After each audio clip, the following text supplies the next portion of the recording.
Hey guys, my name is Loose Cannon. I'm here with my sidekick, Short Fuse. We are demonstrating our AK-74 that we bought a few weeks ago. We picked it up from J&G Sales in Prescott, Arizona. I think the price was $359. If you buy two or more guns, they'll give you a $10 discount on the gun. I saw online on YouTube a couple of guys wired wrong, and Unhappy Camper did a real good demonstration of this gun, and I was really impressed with it. And I bought one for myself. There are a couple of things that they did not point out in their demonstration that I'd like to point out. Number one is if you go to the range and shoot a lot like I do, the AK-47 and the AK-74 have no way of locking the action back and open for range inspection by the range officers. And if your range officers are as anal as the ones at our range, they're going to want that action locked open so they can inspect the rifle during ceasefire. So what I've done is I've taken the safety lever here, you see, and I've actually cut a notch out of the safety lever so that you can pull the action back and lock the action back while the weapon is on safety.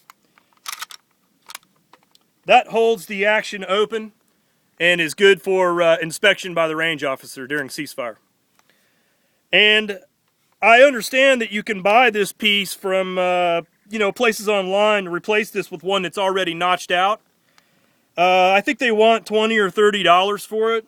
I just couldn't justify spending $30 on it when I already had a good piece on the rifle that I could modify myself. So if you have any experience with disassembling and reassembling the rifles, and you should, because you clean them a lot. So it's a very easy weapon to take apart, and to get this safety lever out, it took all of like 3 minutes, I think, to get it out. And then I just took it out into the garage and notched out this little piece right here. If you can see that, I notched it out. You just want to remember you need to keep it steep on this side and maybe make a little bit of a ramp on that side so that the action can be locked back with the safety lever.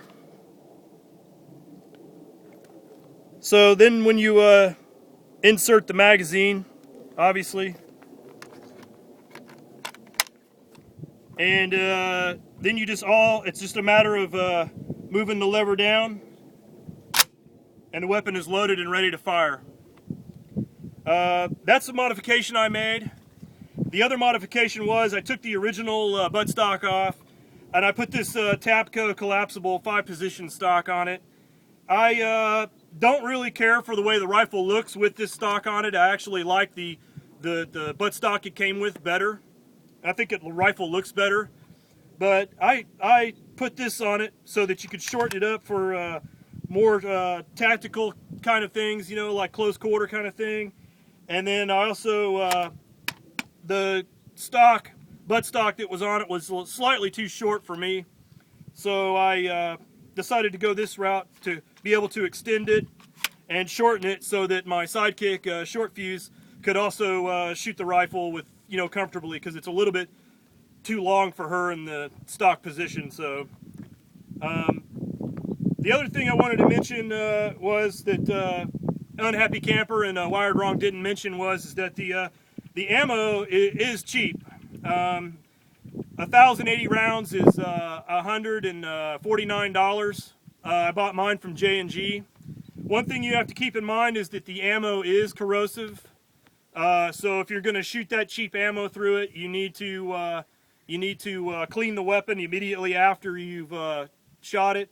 And you should probably use something that has pneumonia in it, like Windex or something like that, to neutralize. I guess it's the salts and the primer is what makes it corrosive. So that's a couple of things that they didn't cover in their demonstration that I wanted to say about the rifle. I really like it. The more I shoot it, the more I like it. I've put about 600 rounds through it. It's a great rifle. with this muzzle brake on it, like Unhappy Camper and Wired Wrong demonstrated, it has very little recoil and hardly any muzzle rise whatsoever. So it's a great weapon. I really like it. So I'm going to demonstrate the recoil and the muzzle rise now. I'm going to fire a few shots through it so you can see how the weapon performs.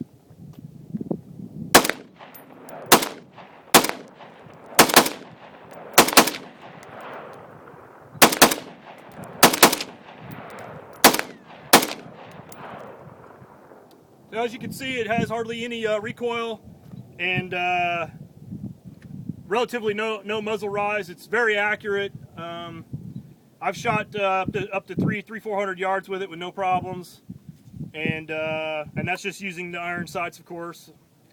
So it's a great rifle. I like it. I think everybody should own one.